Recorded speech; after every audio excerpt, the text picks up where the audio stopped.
Passage number 4. Ready? Start.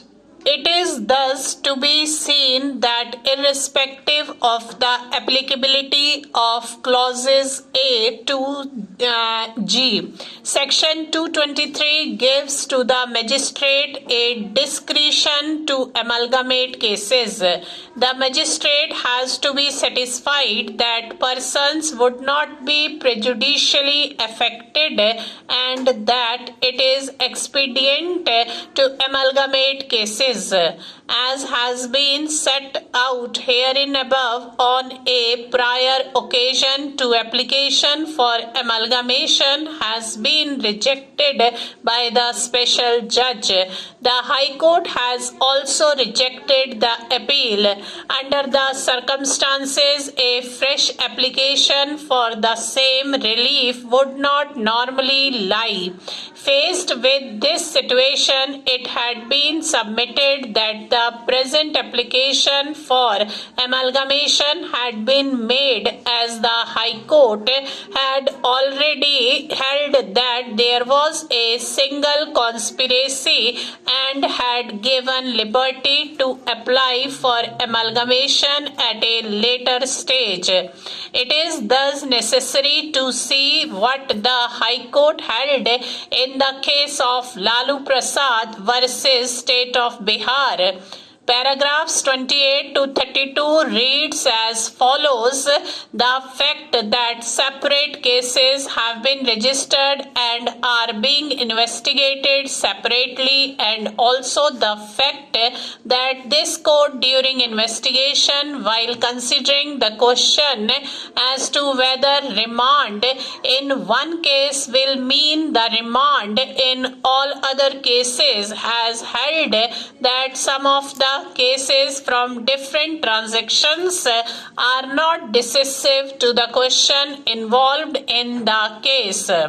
This court made observations during the course of investigation while deciding the question of remand only.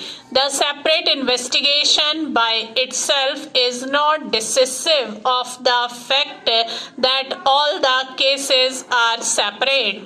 The question then requires to be considered whether and to what extent the trial which follows such investigation is vitiated. Now, trial follows cognizance, and cognizance is preceded by investigation. This is undoubtedly the basic scheme of the code in respect of cognizable cases.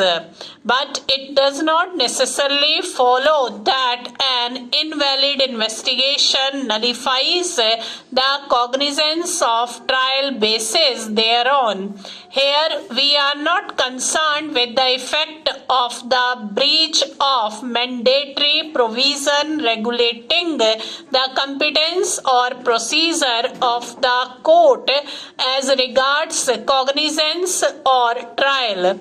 It is only with reference to such a breach that the question as to whether it constitutes an illegality vitiating the proceedings or a mere irregularity arises.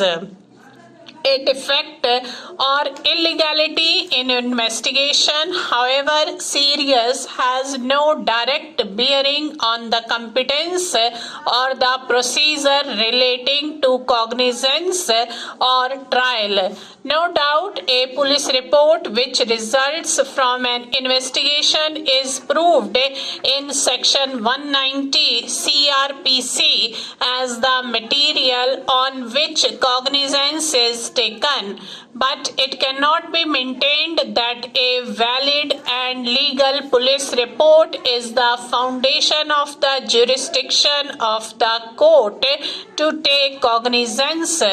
Section 190 CRPC is one out of a group of sections under the heading Conditions Requisite for Initiating of Proceedings. The language of the section is marked in contrast with that of the other sections of the group under the same heading.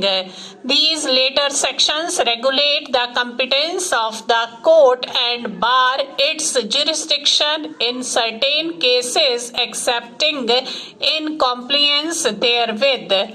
But Section 190 does not.